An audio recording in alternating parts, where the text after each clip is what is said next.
Bapak, Ibu, Saudara yang terkasih di dalam Tuhan Yesus Kristus, Shalom. Salam sejahtera bagi kita semua. Ya.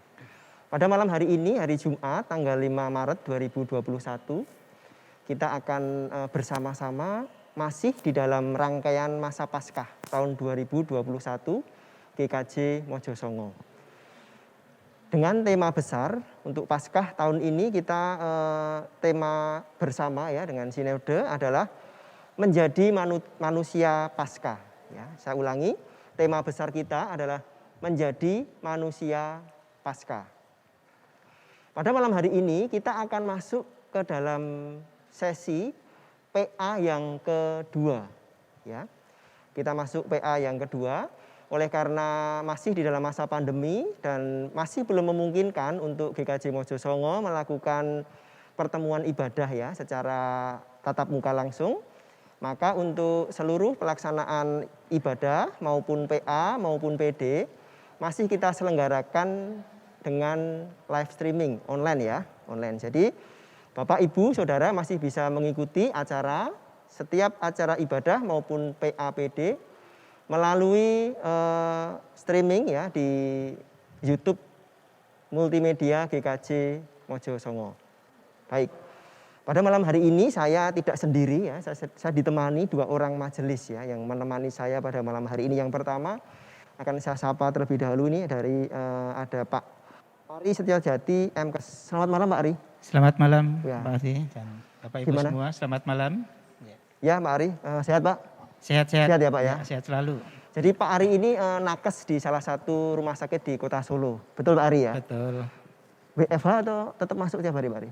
Masuk setiap hari. Masuk tiap hari ya? Iya, tidak ada WFH ya Pak ya? Tidak ada. Baik ya. Kalau nanti WFH gimana teman-teman yang sakit? Ya. Jadi Pak Ari ini salah satu garda terdepan ya. Jadi garda terdepan untuk penanganan COVID-19 di Kota Solo Pak Ari ya? Ya. Baik. Dan nanti Pak Ari akan banyak bercerita ya yang berkaitan dengan tema kita pada malam hari ini. Yang kedua, saya juga ditemani Ibu Majelis yang terhormat Ibu Esti Mereh Widati. Selamat malam Bapak Ibu. Ya, Bu Esti, sehat ya Bu ya? Sehat. Ya, harus Bu, harus senantiasa sehat ya Bu ya, supaya kita bersama-sama nih dengan jemaat di rumah untuk melakukan PA pada malam hari ini. Baik Bapak Ibu jemaat yang kami kasihi, sebelum kita bersama-sama melakukan pemahaman Alkitab pada malam hari ini, kita akan terlebih dahulu berdoa. Saya akan menghantarkan. Tuhan Allah Bapa kami yang bertahta di kerajaan surga, kami datang kepadamu Tuhan pada malam hari ini. Kami rindu, kami mendengar suara Tuhan melalui pemahaman Alkitab pada malam hari ini. Silahkan Roh Kudus hadir, menolong kami untuk mengerti kebenaran firman yang Engkau taburkan kepada kami. Berkati hamba-Mu, saya, Pak Ari Setiajati dan Ibu Sreh, untuk Bu Esti Sreh, untuk membawakan acara PA pada malam hari ini. Supaya apa yang keluar dari mulut kami itu adalah perkataan Tuhan. Dan menjadi berkat bagi pemirsa di rumah, segenap jemaat, baik itu GKJ Mojosongo maupun jemaat yang lain. Terima kasih Tuhan Yesus, di dalam nama-Mu Tuhan Yesus Kristus kami sudah berdoa. Amin. Baik, nah malam hari ini kita akan melakukan pemahaman Alkitab dengan tema yang ketika saya pertama kali mendapat bahan dan membaca temanya, saya agak sedikit merinding ini Pak Ari, Bu Esti ya. Kalau kita mungkin agak merinding ya Bu ya, tapi kalau Pak Ari mungkin sudah terbiasa ya. Jadi malam hari ini kita akan belajar pemahaman Alkitab dengan tema meninggal dengan tenang ya. Terus terang waktu pertama kali diberi bahan, saya waduh bahannya meninggal dengan tenang ini. Kalau Pak Ari udah biasa Pak ya mendengar kata meninggal gitu ya Pak ya? Setiap hari mungkin mendampingi. Setiap hari pasti mendampingi Pak? Mendampingi, ada yang meninggal di akhir-akhir. Oke ya. Kalau Pak Ari sudah terbiasa ya. Jadi kita belajar tentang meninggal dengan tenang ya. Kalau kita melihat di sekitar kita, ada banyak cara orang meninggal. Betul ya Pak Ari ya, Bu Sri ya. Ada yang sakit ya, sakit lama sekali sakit ya, terbaring di tempat tidur, kemudian meninggal ya. Ada pula yang tidak sakit sama sekali, bahkan sebelumnya masih bertemu ya Pak ya, masih bertemu dengan kita, masih bercakap gitu ya Bu ya. Tetapi esok harinya kita diberitahu beliau sudah meninggal ya. Ada lagi yang kematiannya itu tidak ditunggui ya, betul ya, tidak ditunggui sendirian ya Bu ya, tidak ditungguin. Ada juga yang memang sudah sakit, kemudian keluarga dikumpulkan semua ya Pak ya, berkumpul di satu tempat, kemudian mungkin malah sempat memberi pesan-pesan terakhir ya, pesan-pesan terakhir kepada saudaranya, kepada anak, istri, cucunya ya, kemudian dia meninggal ya. Ada banyak cara orang untuk meninggal ya. Nah di sini Bu Esti mungkin bisa menceritakan Bu. Kebanyakan orang itu memilih meninggal dengan cara apa Bu? Yang kebanyakan orang itu biasanya seperti apa Bu Esti? Silakan. Kalau menurut saya, dan itu juga mungkin harapan ya dari semua orang. Betul. Ya, kalau mereka itu meninggal atau kita meninggal itu pasti mengharapkan meninggal dengan tenang ya. Dengan tenang dalam artian mungkin tidak melalui sakit penyakit, mungkin ditunggu tadi dengan sanak saudara, ya juga mungkin dalam keadaan tadi tanpa beban mungkin ya mereka. Jadi meninggalnya itu tenang. Itu begini, saya punya satu pengalaman, ayah saya sendiri itu Mas ya, yang dulu pada waktu beliau itu mau meninggal ya sedo begitu. Memang saya tidak menunggu secara langsung, saya hanya mendengarkan cerita dari kakak saya yang pada waktu itu sakit itu hanya apa ya, kayak masuk angin gitu ya. Masuk angin. Kan dipijeti begitu sama adik-adik saya ya. Terus waktu mau berangkat dibawa ke rumah sakit itu masih pakai celana sendiri gitu, pakaian sendiri gitu. Jadi nggak mengira kan semua orang yang ada di keluarga saya kayak kalau ayah itu mau dipanggil Tuhan gitu ya. Masih pakai pakaian sendiri, terus naik kendaraan juga bisa naik sendiri, kan bawa mobil begitu. Lah terus sama kakak saya itu di pangku begitu, disendek gitu begitu. Ya terus tetapi dalam perjalanan belum sampai rumah sakit itu tiba-tiba ayah saya mengembuskan nafas terakhir. Di mobil Bu? Iya di mobil itu. Jadi nggak ada apa ya, kakak saya nggak ada perasaan di sini di dadanya gitu, jadi sampai nggak terasa. Betul. Itu jadi saya kira mungkin seperti itu ya, menurut pemikiran kita manusia ya, meninggal dengan tenang. Jadi tanpa beban seperti itu, tapi tetap dilanjutkan ke rumah sakit karena kan juga ada nanti pemeriksaan prosedurnya given ya. Saya kira itu Mas pengalaman saya. Jadi meninggal dengan tenang ya Bu ya? Iya meninggal. Kalau kita membaca Layu itu masih ditulis ya Pak Ari ya? Iya. Kalau bahasa Inggrisnya apa Pak? Rest in peace gitu ya, rip gitu ya. Iya. Jadi meninggal dengan tenang ya. Gitu. Sekalipun dengan tenang itu definisinya tentu berbeda-beda ya Bu ya. Oke. Nah ini kita mau mendengar dari Pak Ari nih, pendengar jemaat di rumah. Jadi kita akan mendengar dari Pak Ari, pengalaman Pak Ari berkaitan dengan pendampingan beliau kepada pasien ya, yang mereka akhirnya meninggal dunia gitu. Pak Ari, silahkan Pak Ari. Gimana Pak pengalamannya Pak Ari Pak? Iya, terima kasih. Saya boleh bercerita dulu ya Pak ya. Boleh, jadi, silakan. Ini didasarkan dari pekerjaan kami hampir 30 tahun lebih. 30 tahun. Saya dari tahun 90, ya. Saya sudah bekerja di ruang ICU, ya. Dan di situ banyak kasus-kasus atau pasien-pasien yang meninggal. Oke, ya. Nah, tentunya dalam hal ini memang butuh beberapa hal. Dalam hal ini adalah tentang pendampingan itu sendiri. Oke.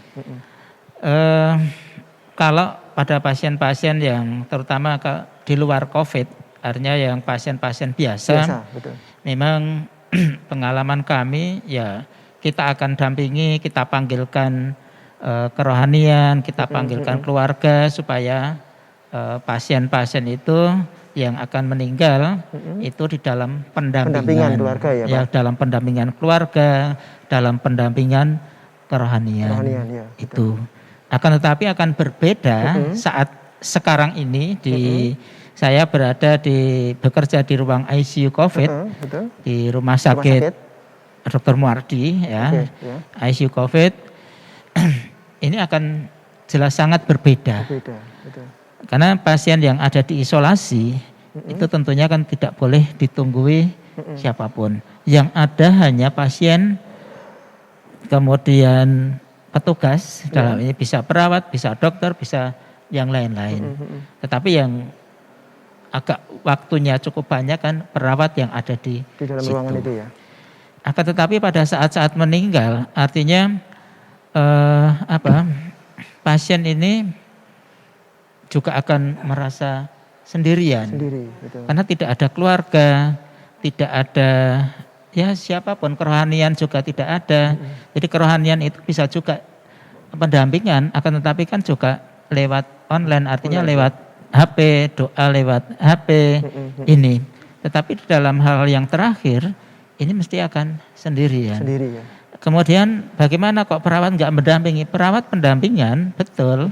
Akan tetapi mereka atau teman-teman perawat ini kan berfokus di usaha secara fisik. Kita akan memberikan bantuan secara maksimal. Jadi usaha resusitasi, usaha memberikan obat, usaha untuk memberikan bantuan nafas, kemudian bantuan yang berkaitan dengan pemulihan jantung. Sehingga istilahnya usaha-usaha yang kita lakukan perawat ini hanya sifatnya kan berusaha untuk menghidupkan kembali. Betul. Tetapi pendampingan secara kerohanian ini yang kami agak kesulitan, belum bisa menjangkau sampai ke arah itu. Sehingga boleh dikatakan bahwa pasien ini tanpa pendampingan. Jadi meninggalnya ya boleh dikatakan kesendirian. Karena di dalam usaha mereka bertahan hidup, ya artinya sampai mereka berusaha semaksimal mungkin untuk bisa bernafas, ini problemnya. Problemnya kan COVID ini di pernafasannya. Jadi kasus-kasus yang banyak kadang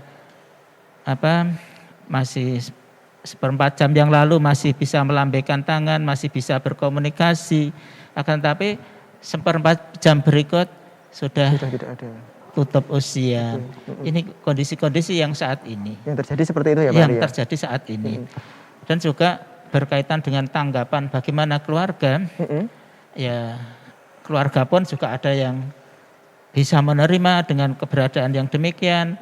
Kadang juga keluarga juga ada yang tidak menerima, yang tadi masih bisa diajak komunikasi via WA kok sekarang meninggal. Nah, ini jadi penerimaan keluarga pun juga berbeda-beda. Itu pengalaman kami yang di ruang COVID maupun selama 30 tahun sebelumnya itu saya juga berada di ruang intensif yang selalu berkecimpung kadang mendampingi juga terhadap pasien-pasien yang mau meninggal. Itu konsepnya. Ya Pak Ari, terima kasih. Artinya berarti pasien COVID itu mereka sama sekali ya Pak tidak mendapatkan pendampingan ya berarti ya di dalam kesendiriannya gitu ya Pak Ari ya. Kesendiriannya ya. Betul. Tenaga kesehatan hanya bisa memberi pertolongan secara fisik ya Pak. Mungkin gitu ya. Kita berusaha semaksimal mungkin untuk istilahnya usaha resusitasi. Artinya pemulihan kembali fungsi-fungsi organ yang tadinya itu berhenti kita upayakan untuk bisa kembali berfungsi lagi. Baik. Itu. Ya. Jemaat yang terkasih dalam Tuhan Yesus, itu tadi sharing ya dari Pak Ari ya, Pak Ari Setiojati ini beliau hampir setiap hari bertemu menghadapi kasus-kasus kematian oleh pasien COVID. Baik itu COVID maupun yang bukan COVID, yang sudah beliau alami 30 tahun ya Pak ya? Iya, lama dari sekali. Tahun 90. Dari tahun 90 sampai dengan hari ini ya. Dan 1 tahun terakhir ini semakin banyak ya Pak ya? 1 tahun ini saya dinas di ruang COVID. Iya, jadi sebagai penanggung jawab di ruang COVID. Iya. Okay. Artinya orang meninggal bisa dengan banyak cara ya. Kalau kita melihat yang terakhir COVID itu bahkan mereka dengan cara yang mungkin kalau kita bisa mengatakan tidak manusiawi gitu ya Pak ya. Jadi mereka tidak bertemu dengan keluarga ya, mereka juga memang protapnya begitu ya Pak ya, langsung dimasukkan ke mana? Sampai meninggal pun Sampai meninggal pun ya. keluarga juga Tidak hanya bisa mampu melihat dari foto yang foto yang ditampilkan. Oh gitu. Nggak bisa dibayangkan ya Mas. Tidak bisa dibayangkan. Ngeri, Mungkin ngeri kita itu tidak bisa loh. ya. Makanya. Kalau Pak Ari mungkin sudah itu ya, Iya. karena setiap hari ya, sudah biasa.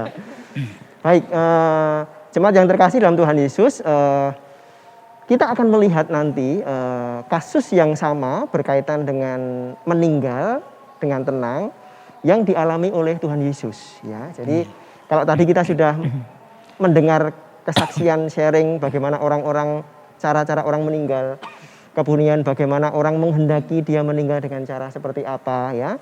Nah nanti kita akan bersama-sama melihat bagaimana Tuhan kita, Yesus Kristus ya, itu mengalami saat-saat terakhir di dalam hidupnya ya. Jadi Tuhan Yesus itu kan adalah Allah ya, Allah yang turun menjadi manusia, Pak Ari ya, Bu Esti ya. Jadi menjadi manusia seperti kita ini ya. Jadi manusia betul-betul ada wujudnya ya. Bisa dipegang ya. Dia juga bisa merasakan sakit, betul ya Pak ya. Bahkan dia juga bisa merasakan sedih juga ya. Dia sedih, marah ya. Jadi lapar, haus ya. Jadi Tuhan Yesus yang adalah manusia sejati itu seperti kita gitu ya. Akan kita lihat bagaimana Tuhan Yesus melalui saat-saat terakhir di dalam hidupnya ya. Saya mengajak jemaat di rumah untuk membuka ya dari Markus. Markus pasal 15 ayat 33 sampai dengan 39 ya. Saya ulangi lagi. Silakan Bapak Ibu di rumah untuk menyiapkan Alkitab ya. Silakan dibuka. Saya tunggu dulu ya. Supaya semua bisa membuka dan kita bersama-sama menyimak ya bacaan dari Markus 15 ayat 33 sampai 39 ya.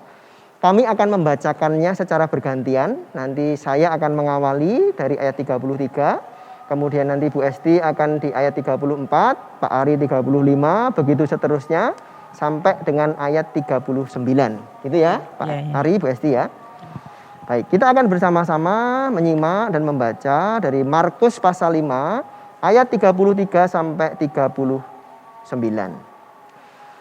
Lembaga Alkitab Indonesia memberi judul Yesus mati. Pada jam 12, kegelapan meliputi seluruh daerah itu dan berlangsung sampai 3 jam. Sampai jam 3. Maaf ya, sampai jam 3. Ayat 34.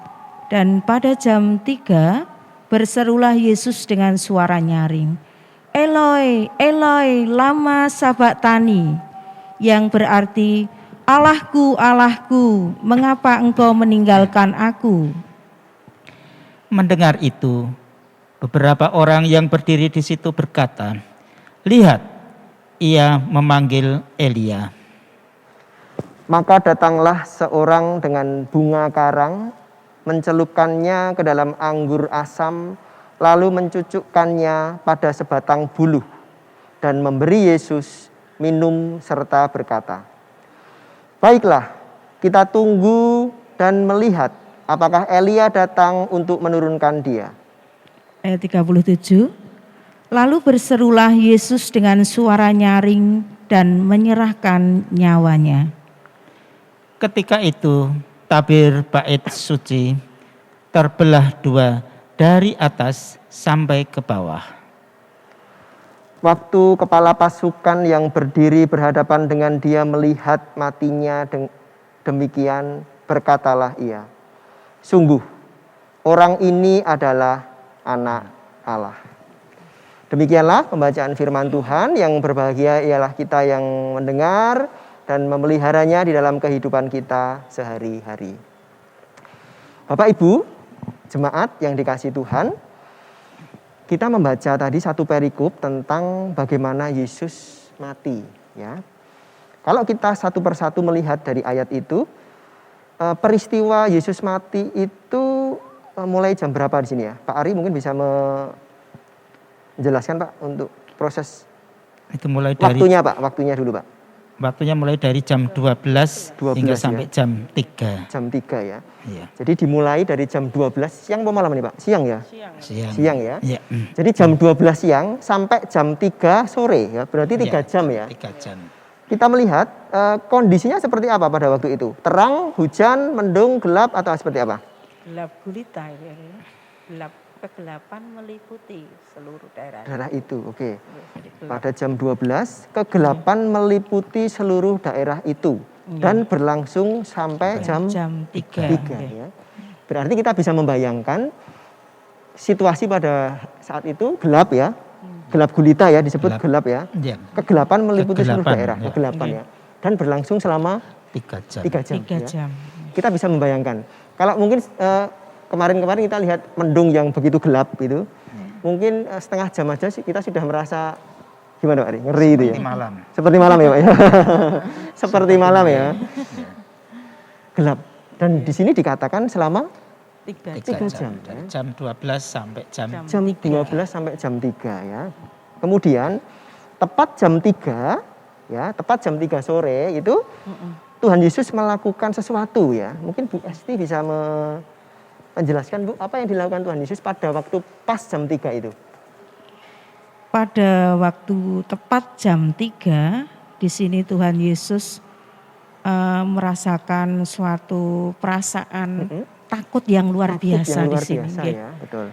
Mungkin di sini Tuhan Yesus kan sebagai manusia sejati waktu Betul, itu, nggih. Sehingga dia juga bisa merasakan seperti kita.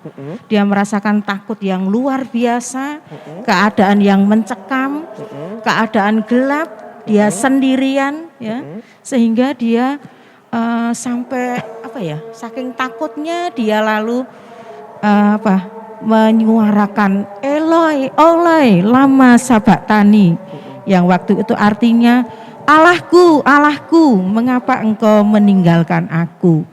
Jadi di sini Tuhan Yesus karena saking takutnya, sendirinya, ya di sekitarnya walaupun banyak orang, tapi kan nggak ada yang peduli dengan beliau, dengan Tuhan Yesus, dengan keadaan seperti itu, sehingga dia lalu minta tolong kepada Allah, ya, kepada Allah di sini.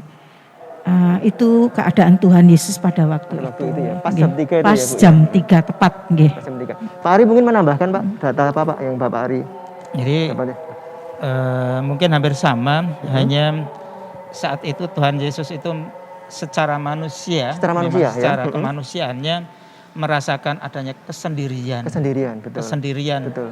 Seperti apa yang sudah saya sampaikan, orang diisolasi itu juga merasakan kesendirian, meskipun di situ banyak orang, tetapi tidak akan mampu memberikan betul. apa-apa. Jadi saat itu juga Tuhan Yesus menyampaikan dengan suara nyaring, Eloi, Eloi, lama sabaktani, Allahku, Allahku, mengapa engkau meninggalkan aku? Iya. Artinya dalam kesendirian, kenapa Allah itu meninggalkan Meninggalkan, ya. diri Yesus? Ini artinya dalam kesendirian. Dalam kesendiriannya Itu ya. pendapat kami. Jadi kita bayangkan jemaat di rumah ya, situasinya gelap ya, selama 3 jam ya. Dan di akhir jam 3 itu ya, di akhir 3 jam itu Tuhan Yesus merasakan sendiri ya. Sampai dia berteriak kepada Tuhan. Eloi, Eloi, lama sabaktani, ya Allahku, mengapa engkau meninggalkan aku, gitu ya. Memang tidak dijelaskan di ayat itu respon dari Allah ya. Ya. Kita tidak melihat respon dari Allah ya Pak ya. Allah itu seperti apa. Tetapi kalau kita membuka dari Mazmur 22 ya, Mazmur 22. Mazmur 22 ayat 2 dan ayat 3. Mungkin Bapak Ibu di rumah bisa membuka ya. Kita akan melihat apa respon yang dilakukan Allah ketika dia mendengar Tuhan Yesus berseru di dalam ketakutannya tadi ya. Mazmur 22 ayat 2 dan ayat 3 ya. Saya akan membacakannya. Allahku, Allahku, mengapa engkau meninggalkan aku? Aku berseru tetapi engkau tetap jauh dan tidak menolong aku. Allahku, aku berseru-seru pada waktu siang tetapi engkau tidak menjawab. Dan pada waktu malam tetapi tidak juga aku tenang ya. Ayat ini juga menggambarkan bagaimana respon Allah ya. Jadi ketika Yesus berteriak tadi, ternyata Allah juga diam ya Pak ya. Ternyata Allah juga diam.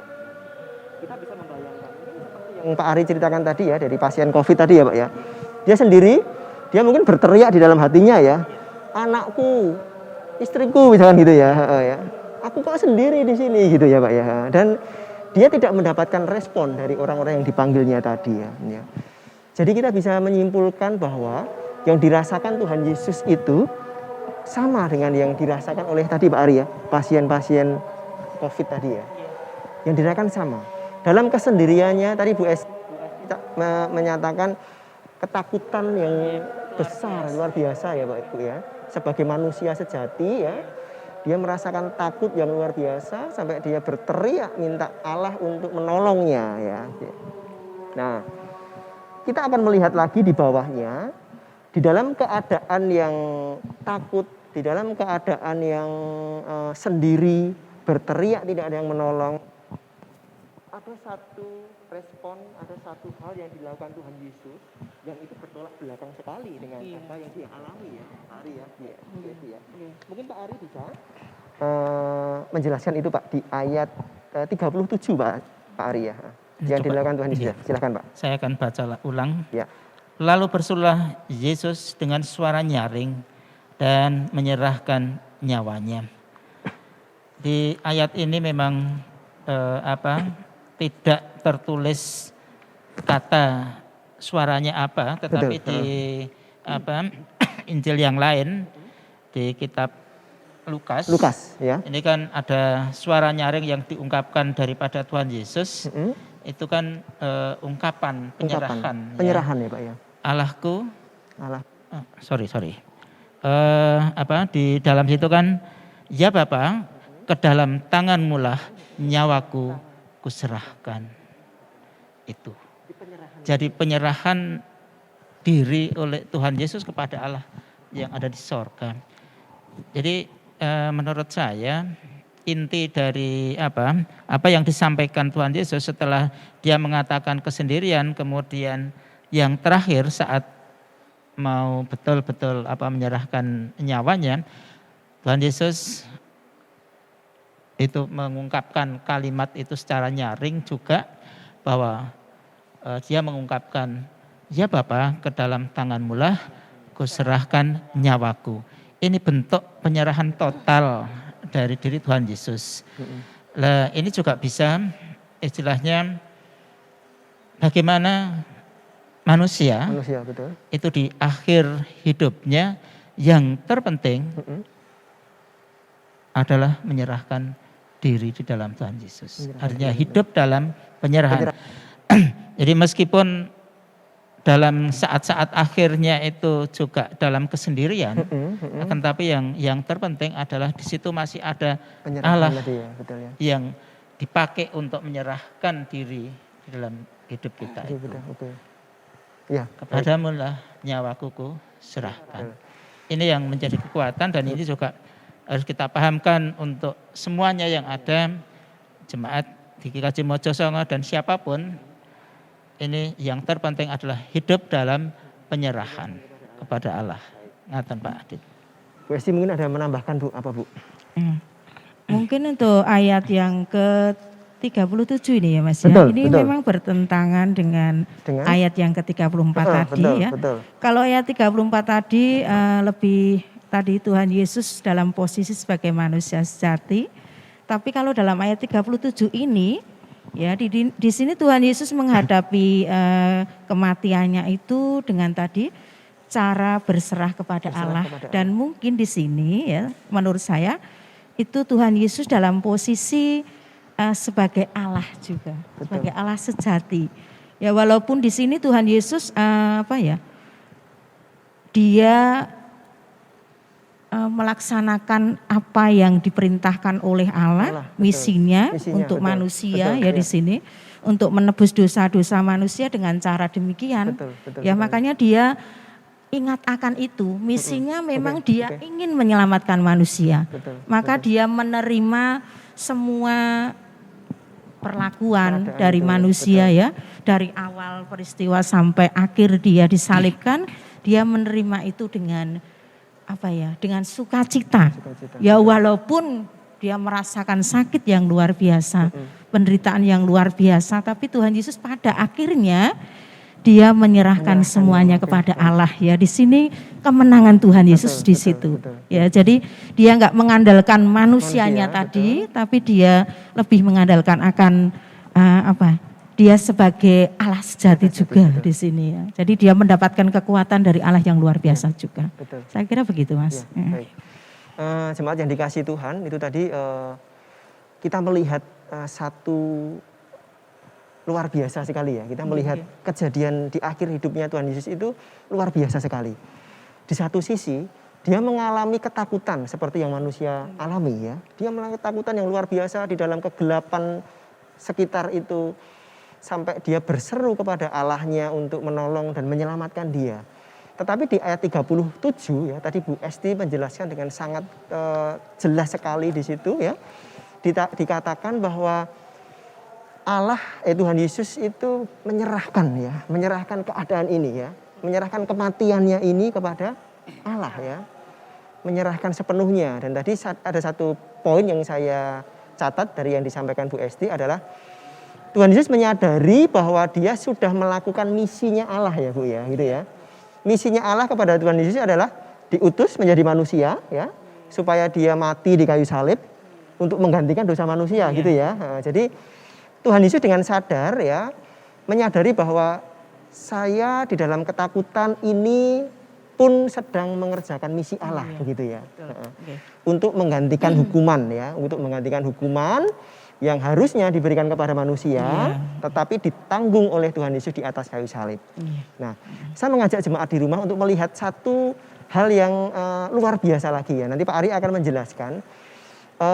Peristiwa itu terjadi pukul 3 sore ya. Dan itu adalah Tuhan Yesus mengorbankan dirinya ya. Nah, itu ada hubungannya dengan kebiasaan jemaat pada waktu itu Pak Ari ya. Berkaitan dengan jam 3 itu. Mungkin Pak Ari bisa jelaskan Pak Ari. Seperti apa Pak Ari konteksnya? Konteksnya pada saat jam 3 itu di apa istilahnya orang-orang yang ada di daerah sana itu kan waktu dipakai untuk memberikan korban. Oh, pas jam 3 itu? Pas jam 3. Waktunya sama Itu. berarti itu ya? Iya. Jam 3 ya Pak? Ya, sama nggih.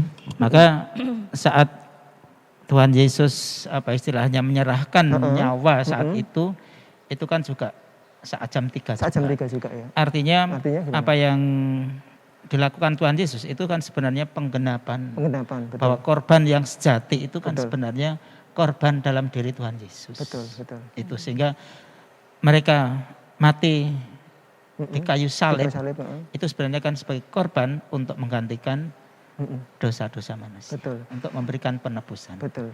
Itu. Jadi penggenapan hukum Taurat ya Pak ya? Iya. Kalau hukum Taurat sebelumnya mengajarkan untuk memberi korban pada jam 3 gitu ya, Iya. di bait Allah itu ya. Dan dengan kematian Yesus jam 3 sore itu digenapi ya. Genapi. Sama Pengganapan. persis ya. Sebenarnya yang terjadi adalah perwujud nyataan bahwa diri Tuhan Yesus itu kan memberikan apa istilahnya sebagai korban. Korban ya Pak ya. Iya, Korban sebagai domba ya. korban. Kalau di perjanjian lama domba ya, domba. Mungkin jam 3 itu disiapkan ya, sudah disembelih, ditata gitu ya mungkin ya. Untuk dipersembahkan pada jam 3 itu. Dan anak domba Allah ini sama persis, digenapi, hukum Taurat itu digenapi di dalam Tuhan Yesus persis sama jam 3. Ya Pak Ari ya gitu. Jadi jemaat yang di rumah, kita melihat penggenapan hukum Taurat itu nyata di dalam Tuhan Yesus. Bahkan di dalam jamnya pun sama persis dengan yang dulu disampaikan Musa lewat Tauratnya itu ya. Dan itu yang lebih lagi gimana? Mas, itu kalau pada waktu dulu mempersembahkan korban persembahan kan berulang-ulang. Gak hanya cukup satu kali, tapi setelah Tuhan Yesus menyerahkan dirinya sebagai korban persembahan yang hidup, dia satu kali untuk selamanya. Nah, itu yang lebih lagi ya. Maksudnya gitu. Saya merinding Bu ini sampai Gitu, merinding. itu ya. Oke. Satu kali untuk selamanya. Satu sekali untuk selamanya. Iya. Itu fakta yang pertama. Kita akan melihat satu lagi fakta yang melihat bahwa ini betul-betul penggenapan dari hukum Taurat ya. Berkaitan dengan di ayat berapa dia? Yang Yang itu tirai itu ayat berapa? Tirai itu di ayat 38. 38 ya. Ketika itu tabur bait suci terbelah dua, dari atas sampai ke bawah. Nah, mungkin Bu Esti bisa menjelaskan Bu, apa artinya Bu ayat 38 ini? Oke. Pada waktu dulu bangsa Israel kan disuruh oleh Tuhan untuk membangun bait suci. Di situ bait suci dibagi menjadi 3 ruangan. Yang pertama ruang Maha Kudus, lalu ruang kudus, dan pelataran. Nah, ya. Nah, untuk ruang Maha Kudus dan ruang kudus ini itu ada semacam tabir atau pembatas. Ya. Tirai gitu ya Bu? Iya, tirai. Yang dulu diperintahkan Tuhan seperti itu.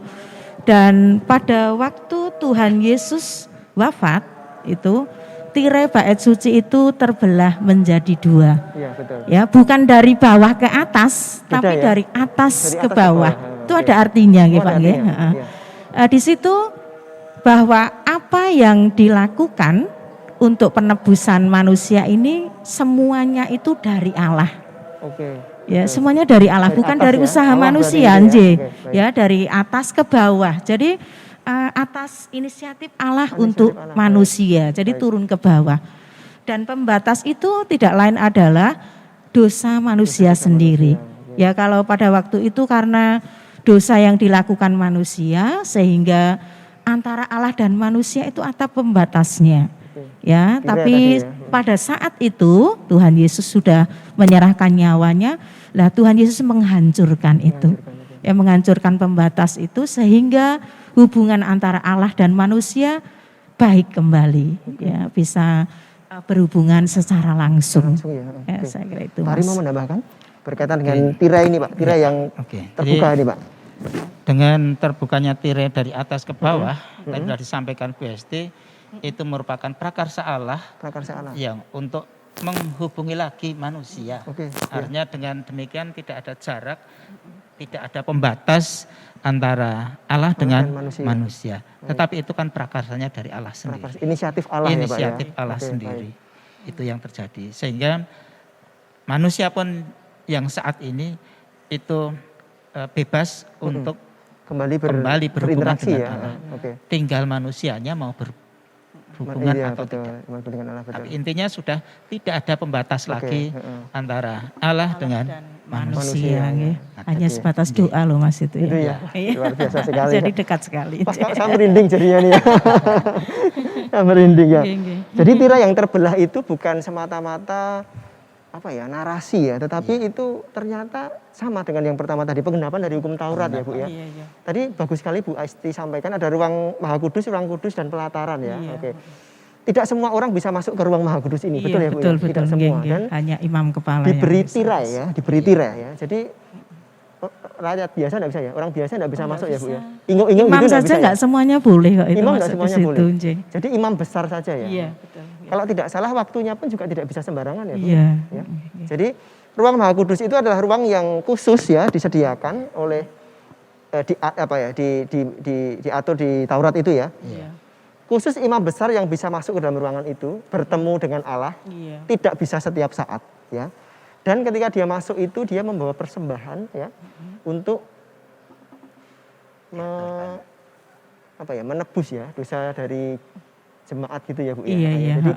Jadi diwakilkan gitu ya oleh satu orang itu masuk, terus dia mendapat pengampunan dosa untuk semua rakyatnya gitu ya, seperti itu. Dengan kematian Kristus yang jam 3 sore tadi, tirai itu dibuka. Setiap orang bisa masuk bertemu dengan Allah. Setiap orang, Pak Ari tadi sampaikan bagus sekali bahasanya, setiap orang bisa berkomunikasi ya Pak ya. Tergantung dia mau atau tidak, gitu ya Pak ya. Jadi kalau kita melihat keseluruhan, meninggal dengan tenang ini, kita melihat bahwa Tuhan Yesus itu kematiannya memberi dampak yang luar biasa kepada manusia. Hubungan yang rusak karena dosa, tirai yang dihalangi, tidak bisa bertemu, itu disingkapkan, dihilangkan dengan kematiannya, supaya orang bisa berkomunikasi dengan Allah, bisa bertemu dengan Allah kapanpun. Ya. Hanya dengan dia mengakui bahwa kematian Kristus di atas kayu salib jam 3 sore tadi itu untuk menebus dosa-dosa manusia ya. Jadi luar biasa sekali Pak malam hari ini ya pelajaran firman Tuhan yang diberikan ya. Tapi tampaknya waktu juga ini yang membuat kita akhirnya padahal sudah panas-panasnya ya Bu ya. Sampai merinding ini ya belajar malam hari ini ya. Jadi kami berharap jemaat di rumah juga jemaat di rumah yang mengikuti acara pada malam hari ini bisa bersama-sama merasakan apa yang kami bertiga rasakan pada malam hari ini. Kami berdiskusi akan kebenaran firman Tuhan tadi. Hidup meninggal dengan cara yang tenang tadi ya. Meninggal dengan cara yang tenang itu kita bisa melihat apa yang dilakukan oleh Tuhan Yesus itu ya. Apa yang bisa dilakukan Tuhan Yesus. Oke, baik karena waktu sudah mepet di akhir acara ya, di akhir PA pada malam hari ini. Kami akan mengakhiri PA ini dengan masing-masing dari kami nanti Pak Ari, Bu Esti dan saya akan memberi kesimpulan ya, kesimpulan singkat saja Bu. Bapak ya, kesimpulan singkat saja apa yang masing-masing Bapak, Ibu dan saya dapat dari pelajaran malam hari ini ya, disimpulkan. Nanti mulai dari Bu Esti dulu, kemudian nanti saya, kemudian nanti Pak Ari, terakhir sekaligus nanti kami minta tutup dalam doa ya Pak ya. Oke, nanti setelah selesai doa nanti saya akan menutup acara ini. Baik, Bu Esti silahkan Bu untuk membagikan apa yang Ibu dapat pada malam hari ini.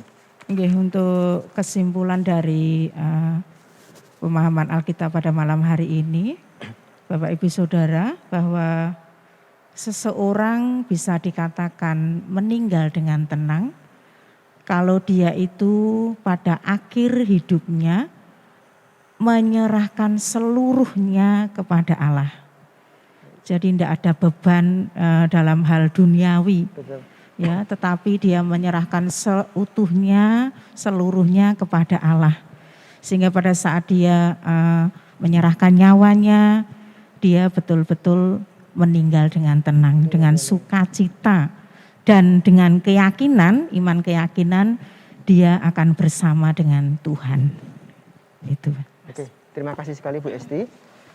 Saya kesimpulan yang saya ambil dari pelajaran firman Tuhan pada malam hari ini adalah bahwa Yesus itu yang adalah Allah sejati, itu dia diutus menjadi manusia di dalam diri Tuhan Yesus untuk mati di atas kayu salib. Dia merasakan sakit, merasakan ketakutan, merasakan kesedihan yang luar biasa di akhir hidupnya di atas kayu salib. Tetapi ketika Tuhan Yesus mengingat bahwa kematiannya itu untuk menebus dosa-dosa manusia, yang dia lakukan adalah dia menyerahkan sepenuhnya kepada Allah. Kepadamu kuserahkan nyawamu ya. Sadar dia mengatakan itu. Tuhan Yesus sadar mengatakan itu. Dan di dalam akhir hidupnya dia tentu sangat bersuka cita karena kematianku membuat tabir bait Allah itu terbuka. Manusia bisa bersekutu dengan Allah, bisa bertemu dengan Allah ketika dia menerima karya kematian Kristus itu di dalam hidupnya. Itu kesimpulan dari saya. Pak Ari nanti akan menyampaikan kesimpulan dari pelajaran malam hari ini. Sekaligus nanti kami mohon untuk ditutup dalam doa Pak Ari ya. Silahkan Pak Ari. Oke, terima kasih. Jadi kesimpulan dari saya bahwa mati atau meninggal dengan tenang itu sebenarnya adalah meninggal tanpa beban. Tanpa beban.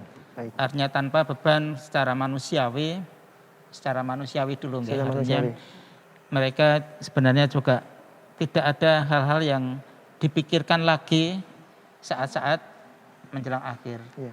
Tetapi itu semua kan kembali kepada Bapa atau kepada Allah sendiri saat dan waktunya kapan Betul. orang itu dipanggil. Betul.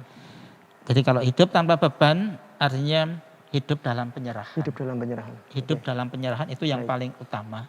Ya. Apapun yang Allah mau lakukan terhadap manusia kalau hidupnya sudah hidup dalam penyerahan, saya kira enggak ada beban apapun. Baik. Semuanya kembali kepada Allah Bapa. Betul. Kemudian support sekarang. Support keluarga, support jemaat kepada orang-orang yang notabene sakit. Ini yang terpenting juga adalah support iman. Artinya hidup dalam persekutuan, mereka tetap dalam naungan Tuhan, dalam genggaman Tuhan, itulah sebenarnya support kita. Ya. Artinya apa yang kita berikan supaya saudara-saudara kita yang dalam sakitnya, dalam kesendiriannya, itu masih bisa merasakan kasih Allah, hidup dalam persekutuan. Meskipun dengan cara tidak dalam didampingi secara fisik, mungkin melalui doa lewat telepon, mungkin lewat WA atau video call, ini bisa kita berikan untuk memberikan support kepada mereka. Ya. Intinya itu, jadi melalui pembahasan di malam hari ini tentang kematian Yesus adalah juga memberikan dorongan kita untuk hidup dalam persekutuan. Ya. Amin. Amin. Bapak Ibu, mari kita akhiri persekutuan doa pada malam hari ini. Pemahaman Alkitab malam ini akan kita akhiri dengan berdoa. Allah Bapa kami yang kami kenal di dalam nama Tuhan kami Yesus Kristus. Saat ini kami boleh mengakhiri pemahaman Alkitab pada malam hari ini. Apa yang telah kami bahas, telah kami renungkan, boleh menjadikan kekuatan iman kami. Terlebih Bapa, Engkau melalui pemahaman Alkitab malam hari ini, boleh menjadikan kami hidup di dalam persekutuan kami. Jadikanlah persekutuan keluarga kami, jadikan persekutuan gereja kami, boleh menjadi persekutuan yang hidup dan akan memberikan kekuatan untuk iman jemaat-Mu. Ya Bapa, jikalau pada malam hari ini terselip dosa di dalam pembahasan kami mohon pengampunan-Mu. Lindungilah kami Bapa, jemaat-Mu yang ada di GKJ Mojosongo. Bolehlah kami untuk hidup seturut dengan kehendak-Mu. Hanya di dalam nama Tuhan Yesus kami angkat dan kami naikkan doa ini. Amin. Baik, jemaat yang dikasihi Tuhan, demikian tadi pemahaman Alkitab yang kedua pada masa Paskah GKJ Mojosongo dengan tema meninggal dengan tenang sudah kita ikuti bersama. Kami mengucapkan terima kasih untuk partisipasi dan kami berpesan kepada semua jemaat untuk mari kita tidak terbatas oleh keadaan pandemi untuk tidak bertemu sementara ini. Kita bisa tetap bersekutu melalui cara apapun, termasuk salah satunya dengan online seperti pada malam hari ini. Demikian, terima kasih, Tuhan Yesus memberkati. Amin.